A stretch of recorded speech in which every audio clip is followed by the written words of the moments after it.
the Joan Quinn Profiles. As an editor for Andy Warhol's Interview, the Los Angeles Herald-Examiner, LA Style, and Detour magazines, Joan covered the social set, the Hollywood hotshots, the international art scene, the mysteries of food, the excitement of travel, and the fabulous world of fashion.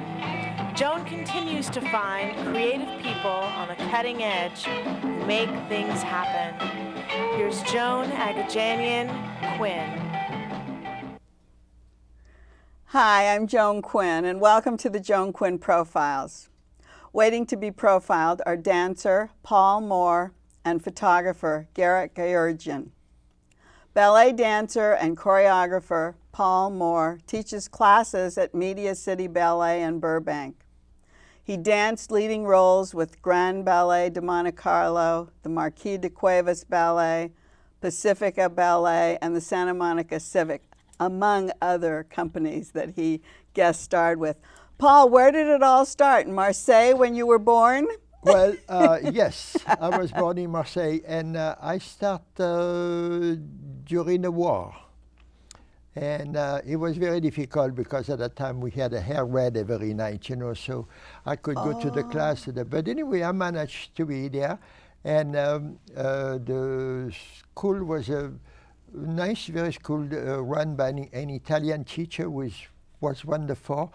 And we were only two men in the class, Maurice Béjart and myself. Oh, Maurice Béjart was in your class? He's my best friend. Oh, I didn't know that. We know each other since 1941. So how old were you when you started dancing, when you went to school? 17. Oh, you were a little bit older then? Yeah, oh yeah. Did you have a chance to go to college in between? No. When I began to do ballet, I figured out, my father wants me to go to school. I graduated from a school. He said, you got to go to college. I said, well, okay, I'm going to go to college. I'm going to have a thing. Then I'm going to be stuck in an office from 8 and then in the morning until 5 at night. I said, no way. So I packed my bag and I went to Monte Carlo. Oh, and then you got a job with the ballet? I got a job in Monte Carlo. So it was a little bit difficult because when I went to Monte Carlo, it was in April. And they knew that because, see, the Ballet de Monte Carlo were at Monte Carlo, but when the war broke out, most of them left the United States because some of them were Jewish. So, but some of them stayed there. And they were no trouble because the German troop could not go in Monte Carlo. Only the high-rank officer could go to the casino. Otherwise, Monte Carlo was completely clean. And you danced there? Yes, I danced there. I was in Monte Carlo, and it was wonderful. I tell you, all the people were nice with me, and I got my contract in September when a new director came. The new director was Serge Liffard from the Paris Opera. And then we was few people from Ballet Russe de Monte Carlo. So they decided to change the name instead of Ballet Russe, Ballet de Monte Carlo. Oh, that's what they did, right. Because the Ballet Russe split too, didn't it? Yeah, so they called it Ballet de Monte Carlo. And Ballet de Monte Carlo in 1948, a gentleman from Chile, the Marquis de Cuevas, decided to buy the company. So he bought the company from, the company belonged to la Société des Bains de Mer in Monte Carlo. So he bought the company from them, and he became the Grand Ballet du Marquis de Cuevas. Oh, I see. So you just kept staying with them as they went along? Yeah. It was wonderful. It was wonderful. Then. And who were you dancing with at the time? Were there famous dancers at the company? When I was in the first of all, before I danced with the Monte Carlo, I was taking a class one day in Paris with a teacher, and the teacher it was the class where all the Paris Opera stars used to come, you know. And he came and he said, Paul, he said, Lisette Darsenval was a great ballerina. Darsenval, yes. He said, she wants to talk to you. And I said, talk to me for what? He said, I don't know. He went to talk. So I said, okay. So I wait for her. And at the end of the car, she came to me. She said, Paul, let's go have a coffee. So we went to have a coffee. She looked at me and she said, Paul, I want you to be my partner. And I say, my partner, you know, with the Marquis de Cuevas, but, you know, she said, I don't care. She said, I understand you're a very good partner, and I want to dance with you. The only thing I ask you, never drop me. Was she with the Paris? Yeah, oh yeah, She was with the Paris Ballet? She was the greatest star. Lisette d'Arsonval and Yvette Chauviré were the... So you partnered with her. Lisette d'Arsonval. I began her partner, and I went all over Europe with her dancing. So every time I was dancing, I took a week from the Marquis de Compagnie, you know, and dance. Oh, is that what you did? Yes. Oh, then, and you partnered with Cynthia Gregory. Cynthia Gregory, I partnered Cynthia Gregory with Mr. Strayman Company at the Santa Monica Civil Ballet or Ballet Pacifica. Well, then what does it take? Now, Lisette said, don't drop me. What do other partners say to you? Why are you such a good partner? Never, because I was a very, very good partner, and I always have the people wants to dance with me. Everybody wants to dance. Because you're strong, or because you know how to hold them, or what? I had a great teacher for pas de deux, and I know how to do the lift, I know how to do the pirouette, I know how to do everything in partenaire. And so that's the important thing. Oh yeah, that's what I did in my career. Where I was a good dancer, but I was not a Baryshnikov or you know. I see. No, yeah. Oh, I see. But I was a good partner, and so I had a chance to dance with everybody. Oh, you danced all the time because you had all these great prima ballerinas. Right. Oh yeah, absolutely. Oh yeah. Oh, that's very interesting. Well, what was your favorite company? Because you were with so many companies. My favorite company, well, I'll tell you the company I work with. The Ballet de Monte Carlo, right. With the ex-Ballet Russe, Ballet de Monte Carlo, le Grand Ballet du Marquis de Cuevas, Ballet de la Méditerranée, Ballet de France. Mediterranean, yes. No, Moulin Rouge first. Ah. And Ballet de France. Oh. That's the company I work with. And which one did you like the best? Oh, I like the Cuevas company because we had a great star. We had Andrei Glevsky. We had all the big ballerina. You know, Ryabushenska. Was she dancing with you then? I took class from Tatiana. Ryabushenska was dancing in the Vodani was dancing I was one of the 4 solists of the thing, you know. But they were all so young, weren't they? I mean, Ryabushenska was 16, 17 years old. Oh, no. Oh, no. That was after, a long time long after. Oh, yeah. Oh. After she came back from, after the war, she came back to Monte Carlo. Oh. Her, Quebec, David Deschines, right. Massine. Oh, they were married at that time? Oh, yeah. Oh, yeah, they were, you know.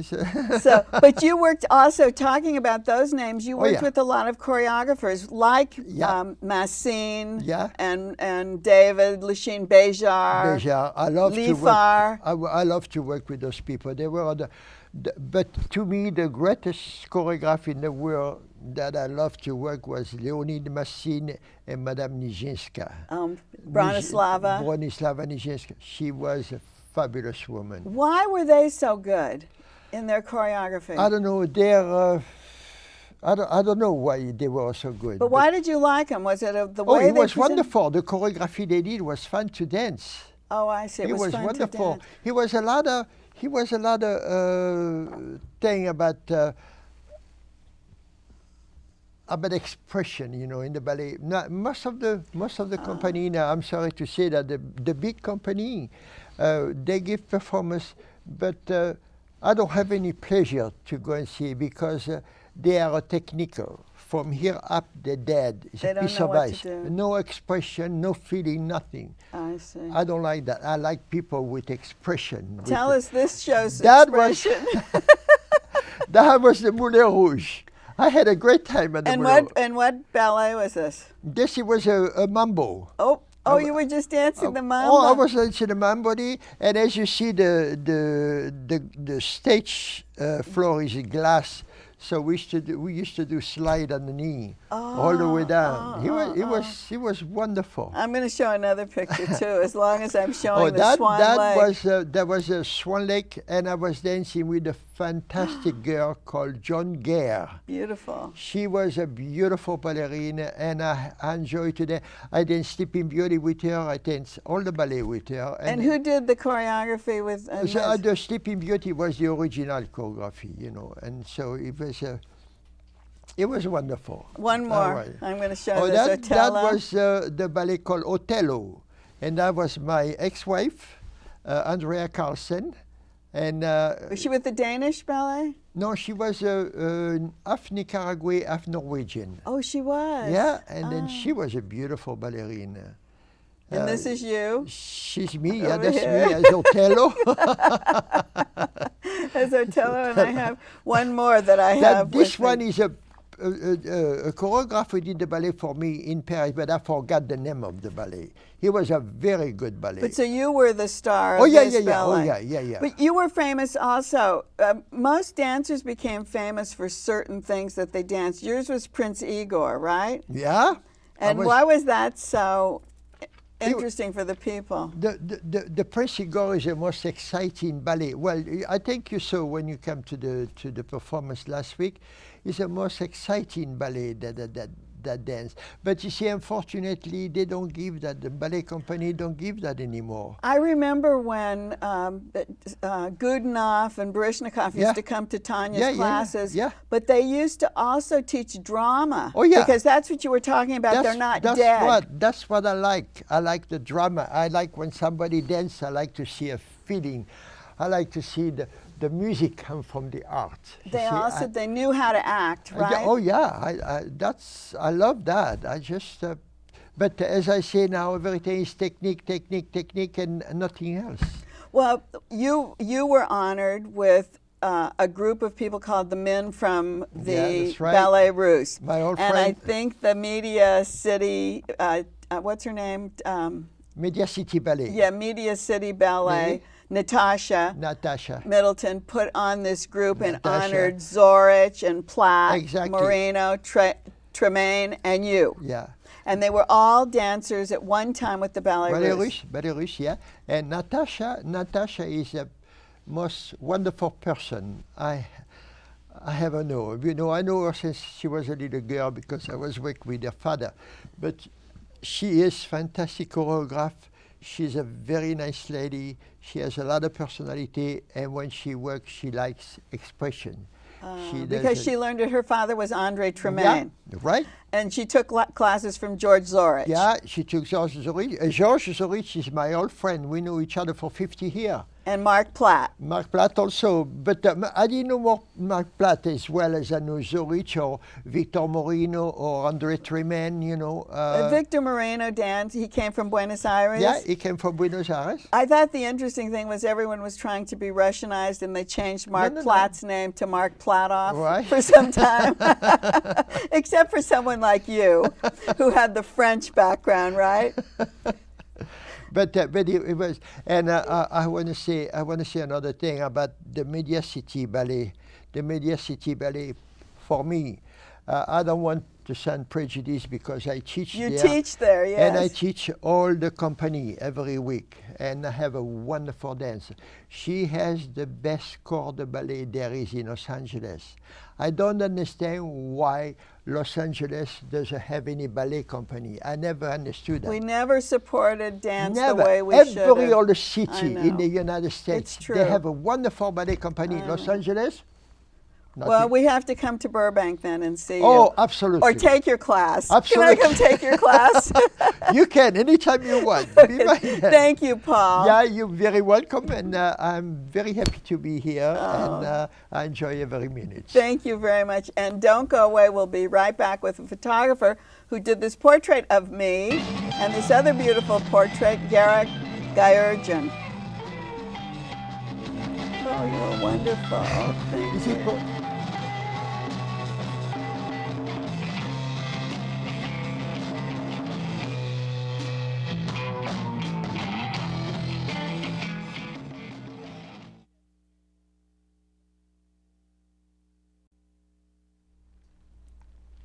Hi, I'm back, and I'm here with photographer Garik Gyurjyan. I'm saying it wrong. I'm Armenian, and I can't say Gyurjyan the right way, or Gyurjyan, is that right? Gyurjyan, who was born and raised in Armenia. Garik went to the University UC San Diego, where he majored in biochemistry on his path to becoming a doctor. But in an abrupt turnaround, he transferred to Cal State Northridge. And why did you change to Northridge? You were going to be a doctor, and then all of a sudden, here we are at Northridge. Well, the UCSD, where I was studying biochemistry, did not have a photography degree at that time, so I needed to go to a school that had a photo department, degree. But did you know that at the time, that you wanted to be a photographer? Well, it was a hard decision to make because the whole time I was growing up with my family and friends, I was expected, or I thought I was going to be a doctor. So my best friend was about the same age, and we went to, he went to UCLA, I went to UCSD. And we're on the same path. Right. So taking the same classes and everything, and your parents expect you to go through with that plan, and it changed when I started volunteering at the hospital and just did not like the whole hospital environment. And it's funny because your father was the cultural minister in Armenia, right? Assistant cultural minister. What is he? He is a deputy minister of culture now. Now, but at the time, he's not a professional, and for him to think that instead of growing up in the arts, you would grow up to be a doctor.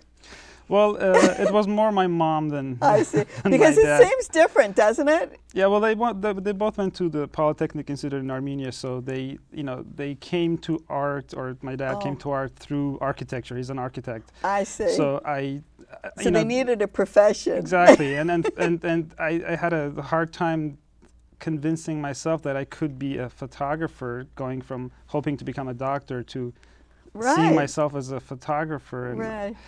And then I went to Cal State Northridge, and I graduated from there. And then I went back to school to Art Center, College of Design in Pasadena. Yes, you got a Bachelor of Fine Arts from Art Center, and you had assignments from Time Magazine and Travel and Leisure, and so you started working a lot as a photographer. Yeah, coming out of school, you have to get yourself out there and try to get some work. So as a freelance photographer, it's all on your shoulders. You have to call and go and see people and get the work. Did you think that you would continue to do this journalistic type of work, or were you thinking in fine arts terms? Well, the work I've done for those magazines was portraiture. It was? Yeah, it was not journalistic type photography. Oh, I see. Yeah, I do consider myself as a portraitist, so everything I've done is mostly portraits, some fashion.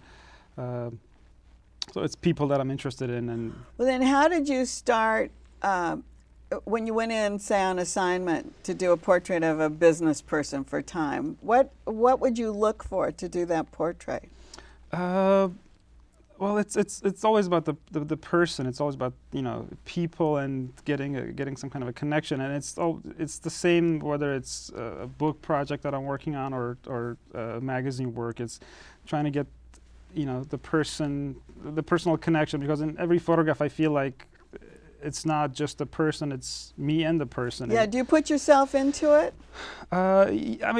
Yes. Recently I had a show which you also came to, and just having everything in that one gallery, you start noticing the similarities and things that are common, and it's always the relationship of you and that person. I always think the photographer or the painter or the person who's doing the portrait puts a part of them in some way themselves. Even for you, it's the composition. Yes, Yes, but it's more than the composition. Yes, it is a composition. That's a very big part of my work. That's something that I think about a lot. But it's also, if you have one corner and you have 10 different photographers, and you give them the camera and say photograph this person from this same angle, right. They would all get something different results. And it's also most of it is their connection with the person. it might not be a very deep connection. I mean, sometimes you meet a person. Yeah, you have to make a decision right away, it's right? Like it's 15 minutes that you spend with them, but Right. it's something happens. But I think what happens, like with your project and the show that I came to at the Harvest Gallery, which is part of your book project, is called The Children of Hike. And what does that mean? Hike is the legendary character. An Armenian legend says that he defeated the attacking King Bel, Assyrian king, and Haik was a person who went ahead and established Armenia, or Haik, or Hayastan, as we say it. So that it's So a Haik short, is the forefather of all Armenians. Therefore, all Armenians are children of Haik. and all the children and your children of Hike are interesting Armenians. You say they're interesting Armenians. I'm glad that you chose me to be one of your interesting Armenians. But how did you decide who to use? Well, it's important, interesting, influential. So it sometimes they're all three. Sometimes it's just one. Sometimes it's two. So it's there's people that we all know that I think all Armenians know, and I think those people should be in the book. Like? There's like the Catholicos of all Armenians, the spiritual leader of Armenians, Garik Gyurjyan. There's Gohar Gasparian, opera singer, Jivan Gasparian, duduk player. So there's people that we all would agree that should be in the book. There's other people who are not very well known that I am including in the book. There's young people who are just starting out. Oh, that's what I mean. Can you mix those? I know these influential people your father knew, obviously. Did you have to have connections through him? Well, the Ministry of Culture helped me to get in touch with these people, and The minister. yeah, it's. But I mean, say this portrait here, which is so strong. I mean, it's in the sculptor's studio, and that huge piece he's working on is how big? 20 feet? Oh no, he's 15 feet? He's standing right next to it, so it's a little bit bigger than him. It's maybe 10 feet or 12.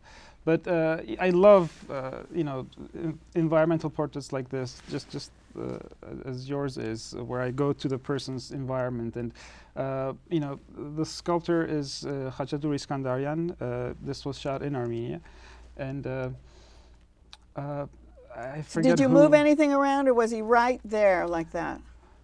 Well, the light is the only thing that I moved in. I had an assistant standing outside, shining a big silver card to reflect some sunlight, and because it was really dark. But the place is the way it is, and he's very graceful. I have some other shots of him, and just I find that sculptors are just very graceful because they're always, creating shapes. So naturally, they are very graceful with their own. And then the portrait of me, actually, when you look through the window, it looks like there's clouds behind that. I didn't notice that till today. But you looked and looked, and it's not just putting me in the center of the portrait like you did with the sculptor. You put me outside my house. I locked you out, yes. You locked me out. What is that background, actually? Did you create that cloudy effect? No. Nothing is retouched or anything like that. Nothing? All the photographs are the way they are on the negative. I'm even reluctant to crop most of the time. Oh, is that right? Yeah, that's a big thing with me. But yes, I think that's just your backyard, the leaves that are out of focus. But it's like in the den, and there's a portrait of me by an Italian painter, and you just stuck it there. You just put it there, and that was it. Yeah, it was great to have the eye contact come from the painting, and actual person in the photograph is not looking at the camera. So that was just an interesting thing I was playing with, and we did some other more formal things that I thought were not as successful. So this is, and I'm glad that you like this because it's very strong light, and it's some people might not like the way they come out with harsh light. Yeah, with the But I do like. I mean, again, it's the person. I like that you're so open-minded and you do want to participate in the making of this. Well, work. because I always think that it's the person who's doing the portrait it's got to be their view of what Exactly. they see you like. I mean, that's all you can do. And if you say, no, my neck is longer. I remember when Andy Warhol used to do portraits, they'd come back and they'd say, I don't look like that. And you go, okay, let's make him have a longer neck. Let's make him have prettier lips. And he'd just change it. And he'd just wash the person out. But it was the way he connected. That turned out to be his style. Whereas a portraitist, I think, is kind of, there's a yin and yang. You have to look at a person and know what to do. Well, yeah, that's where the relationship comes in, because sometimes I go to a person's office or home and they only want to be photographed against this background because that's how they see themselves. Right. So that limits me. So in what a do you way. do? How do you choose these portraits to be in a show? You took a lot of pictures of me and you ended up with this one, putting this one in the show. Well, I like choosing just one out of whatever, however many negatives I have from that one session, just because, you know, I think there should be just one. That's yours? Sometimes there's too many to choose from, but once you stick to one, you choose that negative and then you sort of forget about the other ones, then that becomes it. The question is, how did I choose that specific No, how do image? you choose them? You just told us. You go through what you've done and you choose the one that obviously is to your liking, right? Yeah, it's a lot of stuff to choose Do from. you develop them, the things yourself? Some of them I develop at a lab, but the stuff that I photographed in Armenia, I developed it myself. So Everything is professionally, you can print and develop and do everything that a photographer should do? Yes, everything is printed by me. The whole show was printed by me. That was see. a big part of. So you control that? Yes. Well, besides the control, it's that's part of the creative process, I think, because, you know, if you take it to a lab to have it printed, it's someone else doing, you know, a very big part of your. I think work. that's what people don't understand. You can make things darker, lighter, print them on different papers, blow them up. Yes, and, you know, sometimes I have several versions of the same photograph, and before I would try to get everything the same way for all, you know, 10 of the same photograph. But now I feel like it's a photo. You know, the negative is like the notes, the musical notes, and you can have different performances. So I'm okay for, you know, having the same photograph a little lighter or be a little different, which, you know. It's like painting a different picture, isn't it?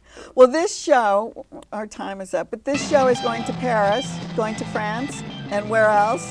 It's going to France, maybe to Armenia, but it'll be in France next month. I think the city is called Issy de la Molino.